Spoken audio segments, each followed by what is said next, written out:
Hey guys, welcome to the Educational Highway, where life is a highway. Hey, we just want you to stay in your lane of growth, because we know that if you can laugh at it, learn from it, you'll be able to live a little better. Hey, I want us to jump into another lesson. This is a step-by-step lesson. So here's what I need you to do. You need to open up another tab if you're on your computer. If you're not on your computer, you're on your phone, you're probably going to need to get a laptop or a tablet, because this is going to walk you step by step through every tool that you need. Hey, it's time. Y'all ready to jump in? Let's jump in. When you look at some of the best-known brands in the world, you don't need reminding about what they are or what they do. For example, what about this one? Or this one? Then there's this one, and their main rivals, this one.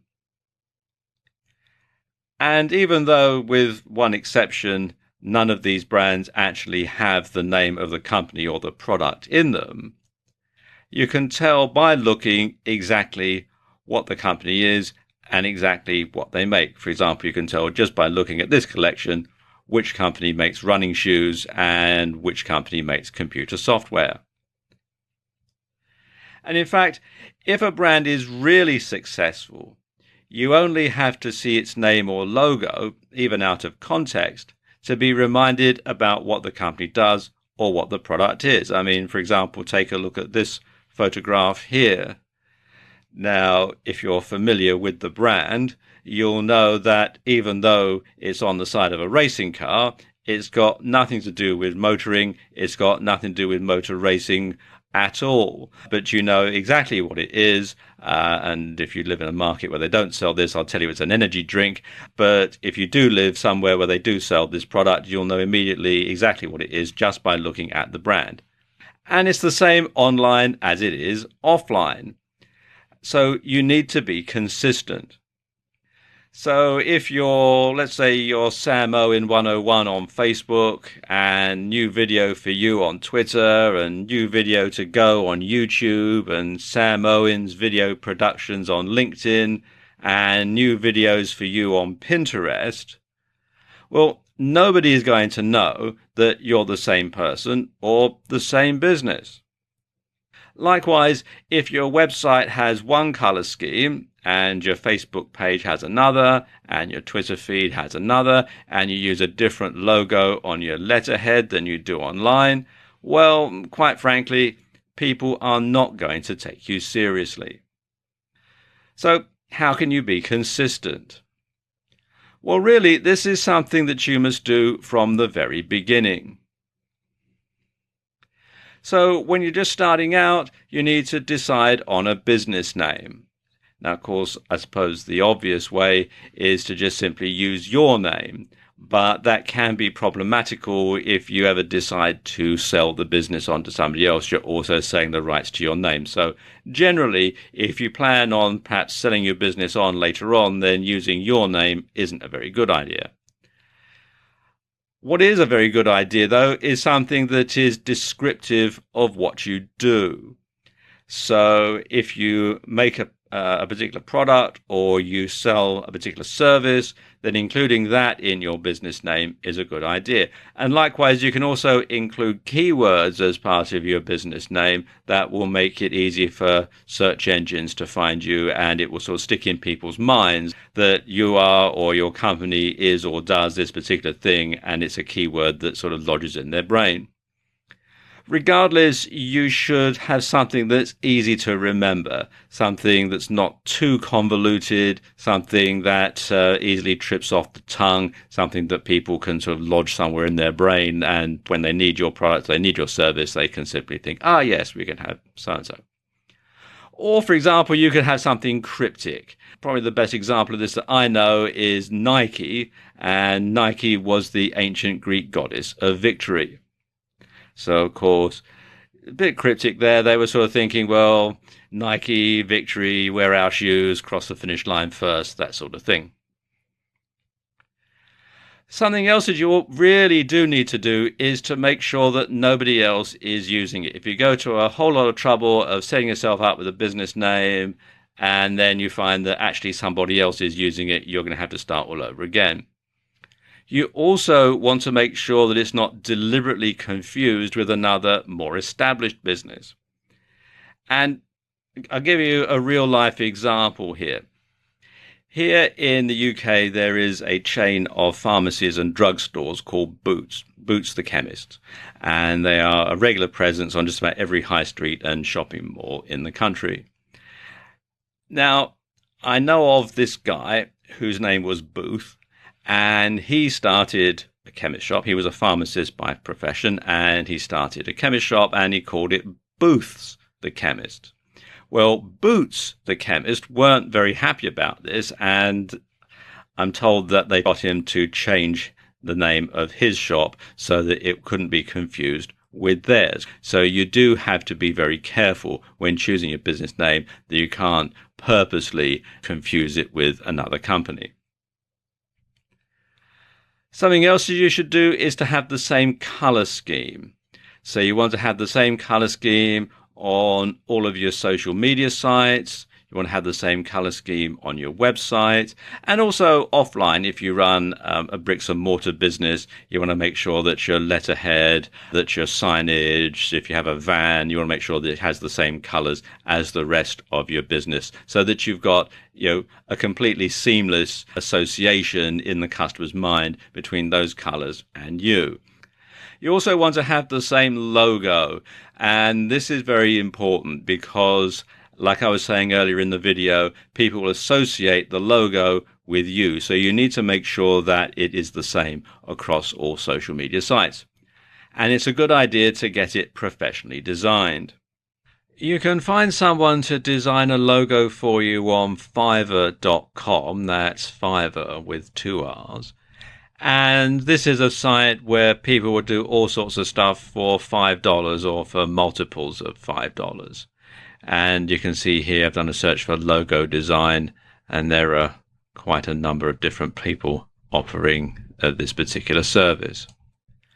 You should also have the same handle or username on all of your social media. Like I was saying earlier in the video, if you're one name on Facebook and a different one on Twitter and a different one on Pinterest, then people aren't going to know that you're the same person or the same business. So it's a good idea to go through and register an account on all the different types of media, all the different social media platforms, even the ones that you don't plan on using. Primarily because this will stop other people from hijacking your name and trading off your goodwill. Likewise, you should register all the extensions of your domain name. So you want to have your domain name .com, .net, .co, .tv, .co.uk, .com.au, etc., etc. So finally, you want to get things set up so that whenever somebody sees your logo, hears your business name, or sees your handle, they'll automatically think of you. And then you know that they've become true fans. In this video, I want to talk about ways that you can grow your Twitter fan base. Now, Twitter is a fantastic tool for marketing and getting more fans and followers. But most people don't use it correctly. And you must make it easy for your fans to find and follow you.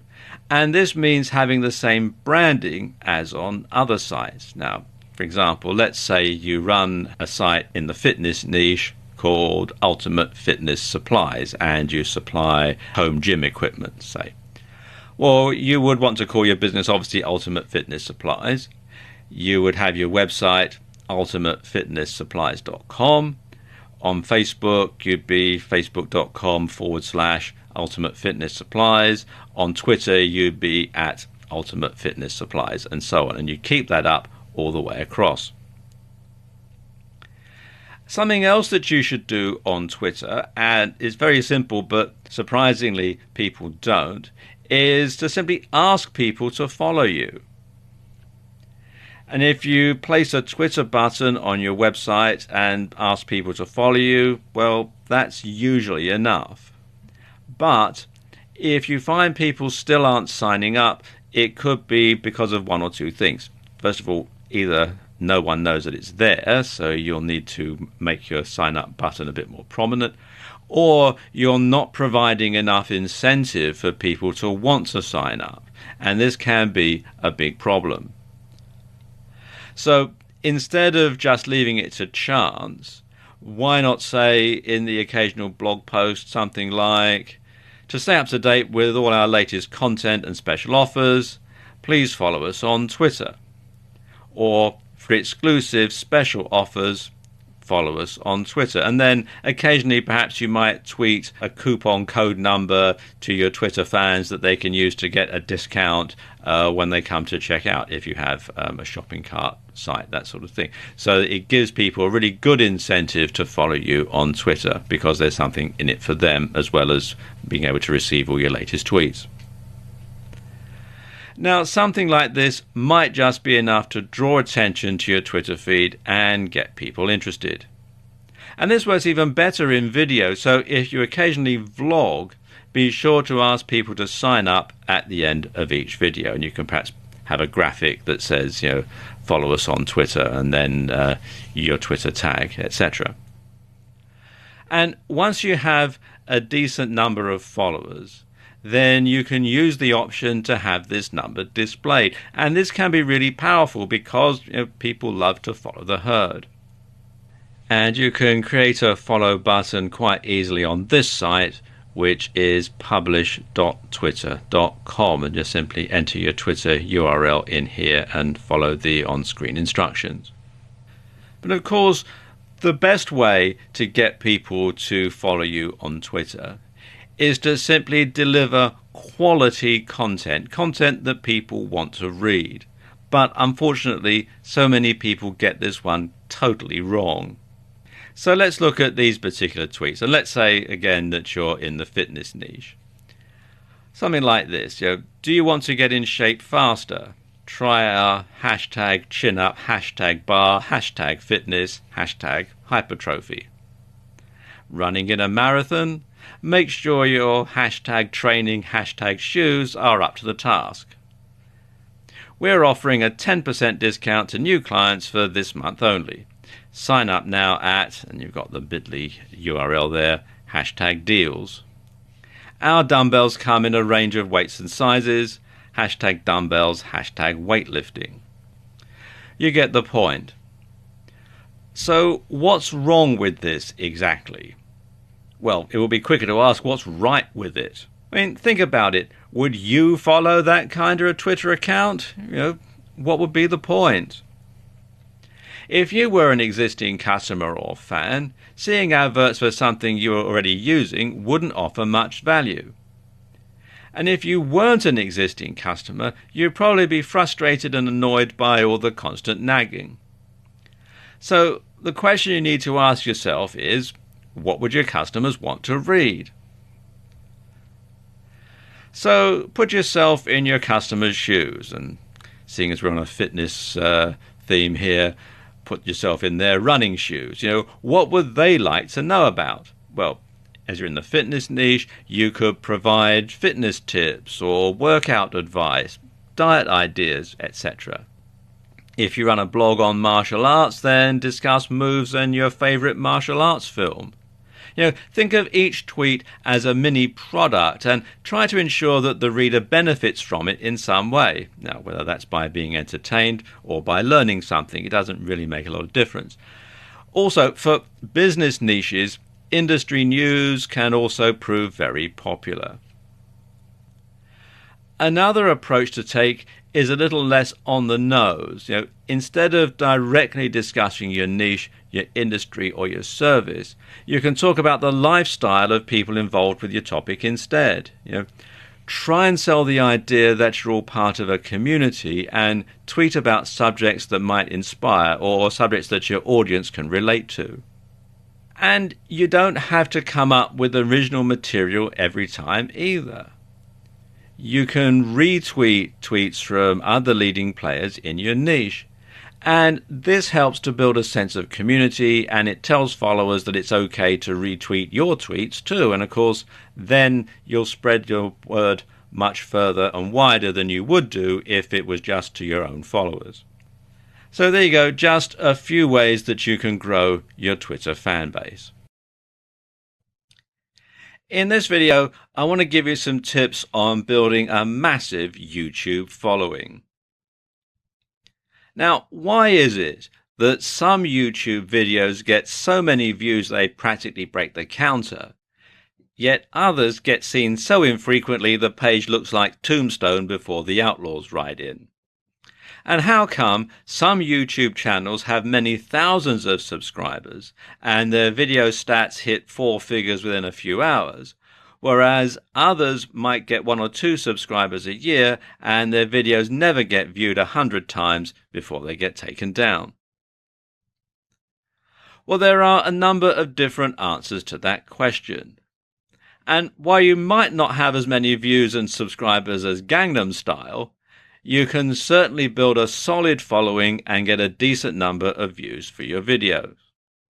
The main determining factor for how popular your videos are going to be comes down to your niche, and some niches are more popular than others.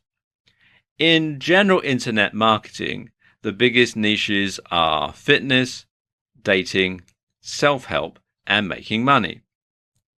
But some of the most popular subjects for YouTube videos outside of those big internet marketing niches are gaming, makeup tutorials, grooming and style, travel, technology, fails, cats, DIY, comedy, and lifestyle vlogs. So you need to pick a niche that's going to be popular, but often the most popular niches are the most competitive and oversaturated. So if you do a series of videos on how to do the perfect workout routine, you're going to be up against some fairly big names who already have a massive following, and you'll find it very hard to compete. So what should you do? Well, one thing is to pick a popular niche, but concentrate on a particular aspect of it. And this is known as niching down, or niching down, as some people pronounce it. So let's say you're in the golf niche. Instead of doing just general golf videos, you could do tutorials on how to hit the perfect swing or do the perfect putt. You could show how to hit with each type of iron or wood, or you could have tips to play different holes at different golf courses or different links.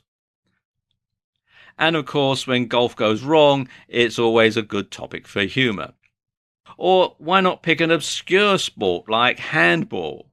Now, it's not as popular, so it's not as competitive, or at least off the field anyway. But there's also not much out there. So videos on this topic do rack up an awful lot of views fairly quickly. But of course, it doesn't matter how good your content is. If you can't get people to your channel, no one's going to see it, so there's not a lot of point. So how can you get a lot of people to your channel quite easily? Well, a keyword-rich description and title will help YouTube to determine what your video is all about. And so when people type in what they're searching for on YouTube, YouTube will go through, they'll use the keywords, and they'll pull yours out, and it'll come up either in the listing or in the suggested videos at the side. Something else you can do is, if your video is scripted, be sure to include plenty of keywords and then upload the script to YouTube so that it can be used for subtitles and closed captions. And then that will help YouTube also to decide exactly where your video is and exactly what your video is about. Now, some good tools to find keywords are the Google AdWords Keyword Planner.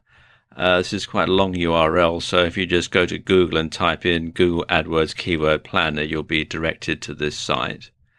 Or something a bit more in depth, you can use Market Samurai, which you can find here at marketsamurai.com. And this is a paid-for solution, although there is a free trial offer running at the time that I'm making this video. Something else you can do is use other social media to drive traffic. So tweet about your video upload on Twitter, just sending a tweet saying I've uploaded a new video, and then the URL can also get people to look at it, just out of curiosity, really. Or you can post it on Facebook. Or you can share it on sites like Reddit or Google+. And Google+ is actually very good because Google owns YouTube and they also own Google+. So there's a lot of synergy between the three areas. So if you've got something on YouTube, you can put it up on Google+ as well, and it'll also show up very well in the Google search engine rankings. Something else you can do is to embed your YouTube video onto your blog as part of a blog post. And if you have a WordPress blog, this is actually very easy to do. You just simply embed the URL and WordPress takes care of the rest. And you should also make it easy for others to share your video on their sites. To make your YouTube videos easy to share, make sure that all this works properly once you've uploaded your video. You want to make sure that there is a URL or share link that people can access, and that they've got the buttons here that people can share on various other social media sites. Also to make sure that you've got the embed code, like here, to go on an HTML site, and that people can email your URLs. You have to sign in to do this, and I haven't, but usually there'll be a link here that you can use. LinkedIn is a much smaller social network than the likes of, say, Facebook, but that's its strength. You see, LinkedIn is exclusively for businesses and business people. Here are a few stats. 1 out of every 3 professionals is on LinkedIn. LinkedIn is the world's largest professional network and gives you access to the largest group of influential and successful individuals anywhere. As of 2015, the last year of which statistics are available, LinkedIn had 364 million members. And LinkedIn continues to grow rapidly. The same time the previous year, the site had 296 million members. LinkedIn has members in over 200 different countries, and it's one of the oldest social networks, having been formed in December 2002. So even if you're not in a business niche per se, it still makes sense to be on LinkedIn. And you can target business people for leisure niches and big ticket items, and you can network with other marketers. And that's LinkedIn's biggest strength. It's a network. It's a tool for self-promotion, giving you access to a gigantic network of contacts operating within your field, and it gives you the means to reach them, to work with them, and to be seen by them. Now, when it comes to marketing, you can use LinkedIn to increase awareness, to build brand loyalty, to create a more professional impression for your brand and for your services or your products, to promote a website and gain SEO or social media marketing benefits, to find potential clients and customers, and to build leads and keep in contact with them. So when it comes to creating your LinkedIn strategy, well, the best place to start is actually the beginning. So if you haven't done so, come over to linkedin.com and sign up. And the first thing that you'll need to do is create a profile. And there are 2 types of profile that you can create on LinkedIn. The first is your own professional profile, which would be a profile for you specifically. And the second is the profile that you'll create for your business, which is where you'll promote your brand instead of yourself. Now, to begin with, you'll want to start your personal profile on LinkedIn. And what this is going to do basically is act as a springboard for your other activities. And so the idea is to sell yourself and make yourself look professional and accomplished while you're doing so. Now, I won't go through the entire procedure here as it's pretty straightforward. Nevertheless, it's best to write everything out ahead of time on your word processor so that it reads well and it places you in the best possible light. Now, your profile is basically your CV or resume online, so you need to be consistent and make sure that what you say stacks up. Bear in mind that people will look elsewhere online to verify what you put here, and any contradictions with information that can be found elsewhere will destroy your credibility in an instant. Once you've made your LinkedIn profile, the next thing you'll want to add is your company page. And this is basically like a profile, except you'll be writing about your business rather than about yourself personally.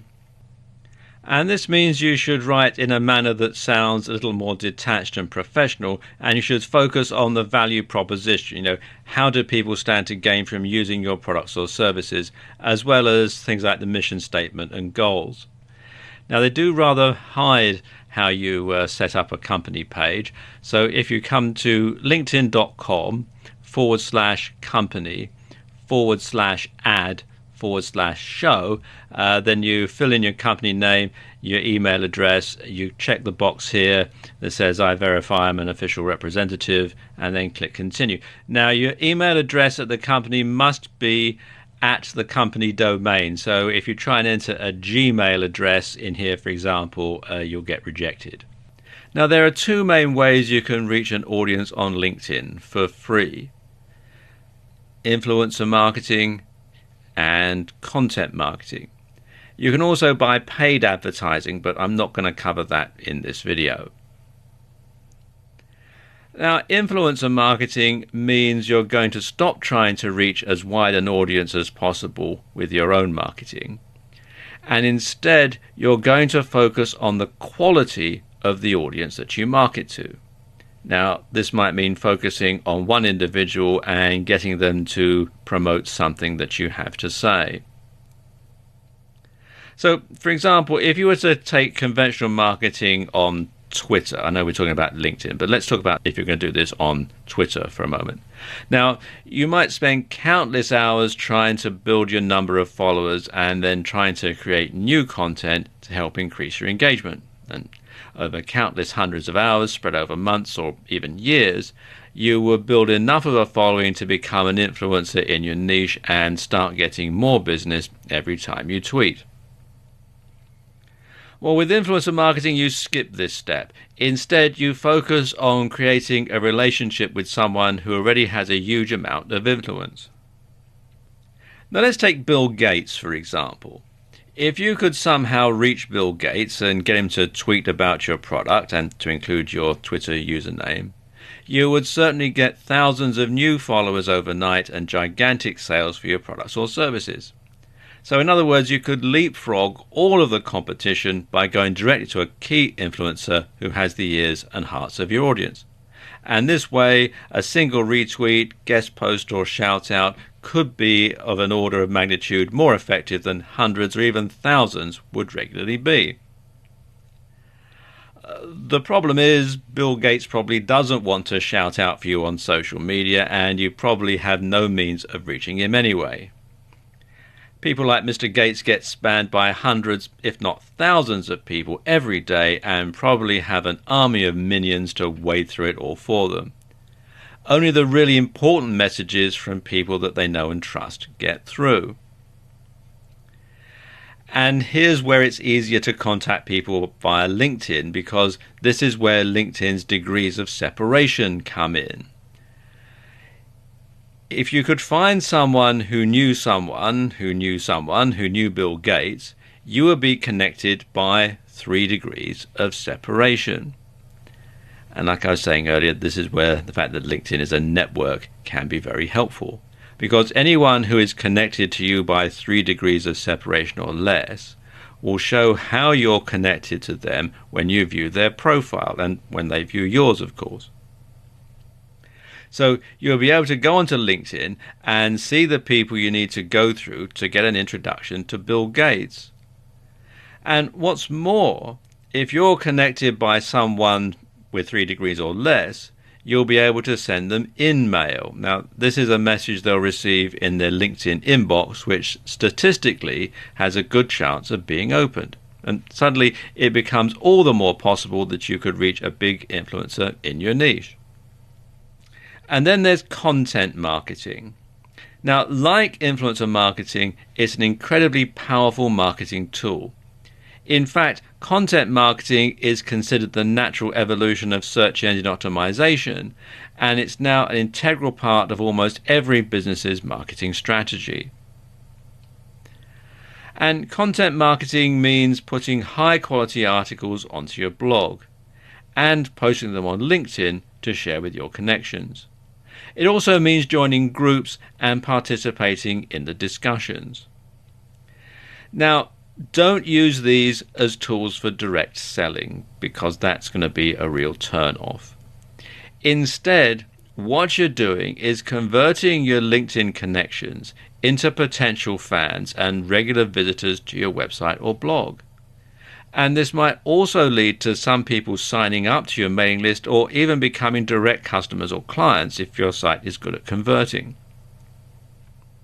At the same time, if you keep posting great quality content to your LinkedIn network, you'll find that they start to think of you as someone who knows what he or she is talking about with regards to that subject or niche. And this is the other huge benefit of content marketing. It allows you to demonstrate your knowledge and to give your visitors a free taste. And eventually, they should come to consider you as a leading authority in your field. And as such, they might seek out your opinion when looking for products, services, and other ways to spend money. And it's at this point you become an influencer yourself and give yourself a platform through which to launch joint ventures, launch partnerships, or other business ventures. And it's all down to participating on LinkedIn. LinkedIn has its own advertising platform that enables you to directly advertise to other members of LinkedIn. And this is perfect if you're a B2B marketer or you target a business-related niche. Essentially, this is a PPC network, in other words, it's pay-per-click, that works similarly to Facebook or Google AdWords.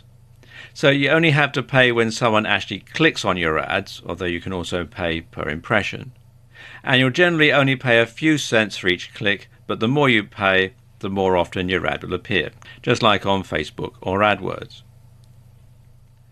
And this is very effective because it means you don't have to pay anything if your ad is ineffectual and doesn't generate any traffic whatsoever.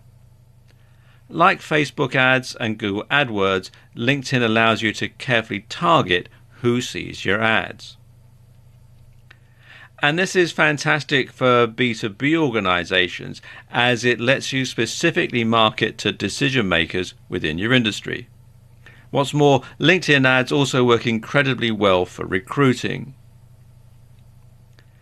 Now, there are two main types of advertisements, the two that are most popular, and they are sponsored content and text ads. And that's what I'm going to concentrate on in this video. There are also display ads, dynamic ads, and sponsored in-mail, which is a bit like sending out a solo ad, but to people on LinkedIn rather than through email. Now, sponsored content does exactly what it says on the tin. You basically pay to get your article or post in front of the sort of people you want to read it. Now, when you're doing this, you should make this article direct and not too wordy because lots of people access LinkedIn on smartphones. And you should include a call to action at the end. Now, don't make it a blatant sales pitch, though, or you'll just put people off reading it. Consider it a free taster for your product or service. Now, text ads are similar to the sort of ads that you see as Google AdSense. And these appear at either the top or in the sidebar of LinkedIn pages. And just like with AdSense / AdWords, They should be short, compelling, and irresistibly clickable. But the best thing about LinkedIn's ads program is it's really super targeted.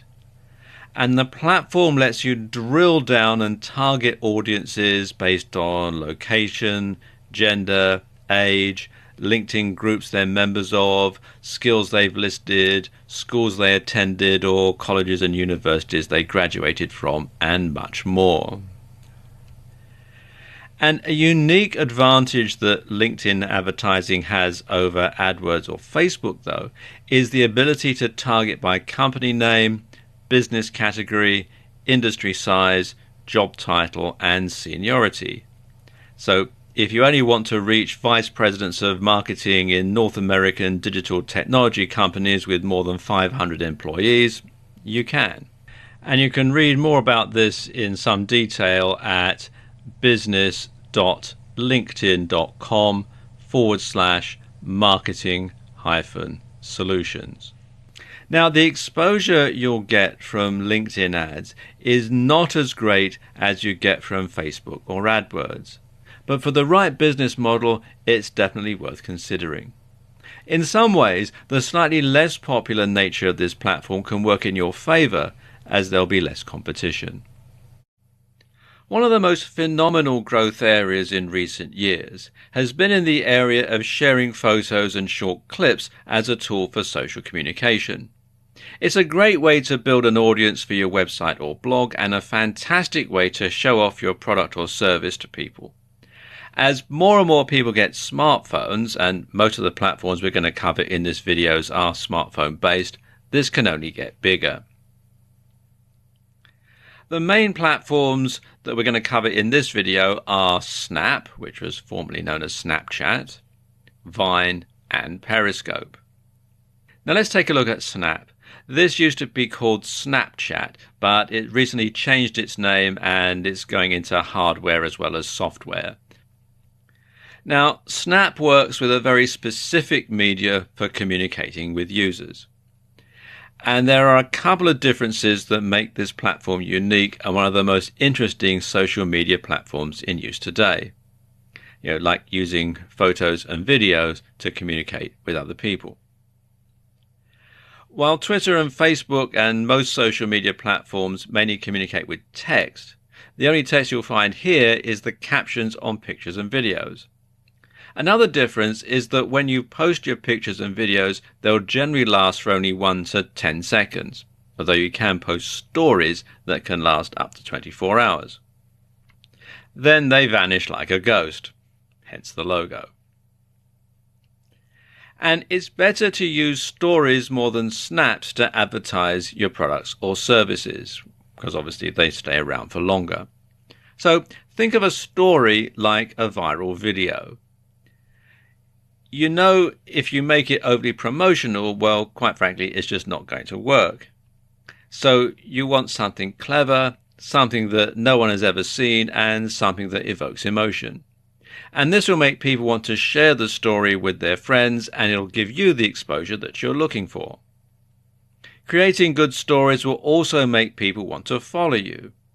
So every time you create a story, keep in mind that you're both trying to get people to follow you and you're trying to get your product or service out there.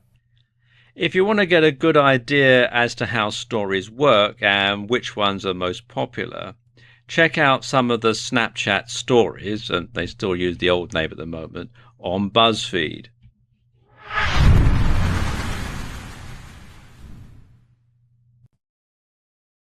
Breaking news. Snap Incorporated is releasing a new piece of hardware, Snap Spectacles. These are glasses with a built-in camera. Simply tapping on the side of the glasses will record 10 seconds of video footage from a first-person perspective. So now you can record video just like you're looking at it. It's almost like having a GoPro strapped to your head. Can you imagine the possibilities this is going to unfold? Now, the company will be releasing the product to the market soon, so best to set up a Google alert to keep informed of the latest developments. Then there's Vine. And Vine is a social network where people can share 6-second looping videos.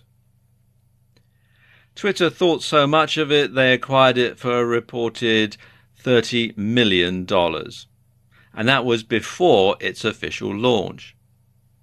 As of December 2015, the last statistics that are available, Vine had 200 million active users. And users' videos are published through Vine's social network and can be shared on other services such as Facebook and Twitter. And Vine's app can also be used to browse through videos posted by other users. Now, when you're using Vine, the camera only records while the screen is being touched, and this enables users to edit on the fly or create stop-motion effects. And there were some additional features added to the app in July 2013, and these include grid and ghost image tools for the camera, curated channels, including themed areas and trending topics or users, protected posts, and the ability to re-Vine videos on a personal stream. Your approach to marketing on Vine and Periscope, which we'll get to in a moment, should be similar to your approach to Snap. Entertaining, shareable, and not salesy. And you can see some Vine videos and download the app at vine.co. Finally, there's Periscope. Now, Periscope is similar to Vine insofar as it streams short videos. The key difference is that Periscope streams videos live. And when you use Periscope, you'll find that you're presented with a map of the world upon signing in. And on this map are various points where you can see people who are currently streaming video. So simply click on the dot on the map and the name of the broadcaster, and then you can tune in and start watching what they're filming. It's a bit like having your own TV station in that respect. And you can then comment on the video, you can ask questions, you can like it, you can follow the person, or you can leave and watch something else. And in addition to the same strategies as for Snap and Vine, you can also use Periscope to get traffic to a website or visitors to a bricks and mortar store by running a flash offer. The geolocating feature means users can pinpoint where you are at that very moment. Now, these are just 3 of the new and exciting photo and video apps out there, and new ones are being developed all the time. By honing your strategy on these platforms, you'll be in pole position to start marketing on the newer apps, and as soon as they launch, which will put you one step in front of the competition. In order to get the best results from your social media marketing efforts, you must be everywhere and post to more than one social media platform at a time. And this can be accomplished in several different ways. You can spend some time each day on social media, but give your attention to a different platform every day. So, for example, you could update Facebook every Monday, tweet to Twitter every Tuesday, pin to Pinterest every Wednesday, upload a video to YouTube every Thursday, log in to LinkedIn every Friday, snap a story on Snap every Saturday, and collapse into a heap on Sunday. There's got to be a better way. Well, there is. You can post the same or similar content to more than one social media platform at a time. And this can help spread the word about you, your products or services, and you can save yourself a ton of time in the process. For example, you could download videos from Vine or Periscope, edit them together, and then upload the result to YouTube. Not only will you be able to get more subscribers and views to your YouTube channel, but you'll also be able to reach an audience that doesn't own a smartphone, and therefore wouldn't have seen them on those other platforms. Downloading these videos is easier than you think. Just go to Vine Video Download, which is www.vinevideodownload.com, or Scope Down, which is www.downloadperiscopevideos.com, and follow the on-screen instructions. It's all really quite straightforward. When you post an article on your blog, rewrite it slightly and upload it to your Facebook page and to LinkedIn. You'll need to rewrite it so you don't get hit with a duplicate content slap on Google. But by writing it ahead of time in your word processor, this can be accomplished quite easily. Twitter and Instagram have similar hashtags, so when you post a new picture to Instagram, tweet about it on Twitter. You can also pin the picture onto your Pinterest board. 3 social media sites covered in just a few minutes. You can also post your latest tweets on Facebook, or use them as a comment in a LinkedIn group, although of course you must make sure that it is relevant. By doing it this way, you can save time and effort and spread the word about you, your products or services much wider and much quicker. Your blog should be the hub of your social media strategy. I'll explain why in this video. There are a number of reasons why you should do this. First and foremost, everyone should be able to access your blog regardless of what operating system they're using and regardless of whether they're using a PC, a tablet, an iPhone or an Android device. Everybody should be able to get to your blog page regardless. So once you've got people to your blog, you can then point them in the direction of your various social media platforms. And if you have a WordPress blog, this is particularly easy as there are a number of plugins you can get to integrate social media. First and foremost, though, you should host your own blog on your own domain and on your own web server account. And this gives you more control than hosting on WordPress.com.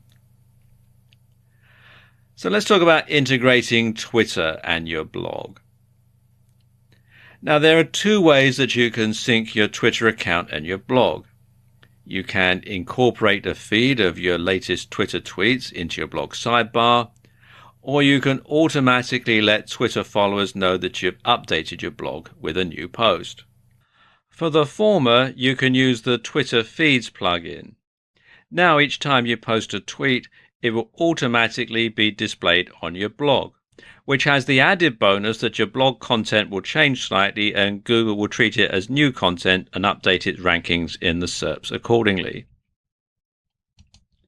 For the latter, you can use the WP to Twitter plugin, which will send a tweet to your followers to let them know that you've just made a new blog post. And both of these plugins can be installed from within the WordPress dashboard, and they're both free. And the same goes for Facebook. With the Facebook Auto Publish plugin, you can publish posts automatically from your blog to Facebook. You can publish your post to Facebook as a simple text message, a text message with an image, or as an attached link to your blog. And the plugin supports filtering posts based on custom post types as well as categories. And again, this can be installed from within the WordPress dashboard. Embedding a YouTube video into your blog is easy. To embed a YouTube video into your WordPress blog is very easy. All you do is copy and paste the URL into your blog post and WordPress will work out the embed code for you. So you don't need to do any coding or anything like that. Just copy and paste the URL and the WordPress software will take care of the rest. And don't forget, you can simply insert pictures that you've uploaded to Instagram or Pinterest into WordPress very easily. So why not do that as a separate post and then share it on other social media? Finally, you should make it easy for visitors to your blog to share your content as widely as possible. And the easiest way to do this is with the Shareaholic plugin. And the Shareaholic plugin basically puts a bar at the bottom of every page and every post on your WordPress blog, although you can set it up so that some things like, for example, your shopping cart, if you have a shopping cart site, don't get shared. But what it does is it means that people who come to your site can simply click on the button and share the details about your site on their social media. So it helps you spread the word about your blog, about your site, far and wide on all sorts of different social media. And you can set it up to decide what social media you want your content shared on, and as I was saying, what pages you want to have shared. So it's fully customizable, and you can install it from within the WordPress dashboard. So there you go, a few ways that you can make your blog the hub of your social media activities and spread your message far and wide. Hey, you've made it to the end. Congratulations. We are so grateful that you get the opportunity to take another training from the Educational Highway. We hope it served you as something that you can live by, something that can help you in your professional career. But mainly, we want you to stay on the highway of your growth. Hey, continue to take advantage of all the opportunities that we bring to you in this fashion. So, as we dance our way out, go ahead and celebrate and use all of the tools that you learned here at the Educational Highway. Thank you so much.